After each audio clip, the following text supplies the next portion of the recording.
পৃথিবীতে একজন মানুষই শুধু জানতেন যে তিনি পৃথিবীতে কতদিন বাঁচবেন, সেটা হচ্ছে সাইয়েদনা আদম আলাইহিস সালাম। ওনাকে বলে দেওয়া হয়েছিল তুমি পৃথিবীতে বাঁচবে 1000 বছর। সাইয়েদনা আদমের সামনে অনেকগুলো রুহু রাখা হলো। সাইয়েদনা আদম বললেন এরা কারা? আল্লাহ বললেন তোমার বংশধর। সাইয়েদনা আদম বললেন আল্লাহ ওই যে একটা রুহু দেখা যায় এটার নাম কি?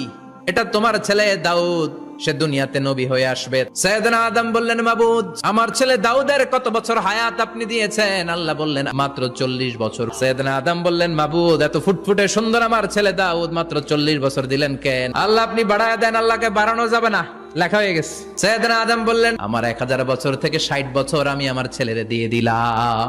আর আদম আলাইহিস সালাম পেয়েছিলেন 1000 বছর, 60 কমে গেলে রইল কত? 940 বছর পৃথিবীতে থাকার পরে মালাকুল মাউত চলে এসেছে। এসে বলল জিইতু আন আকবাদা রূহাক, রূহ কবজ করতে আসছি।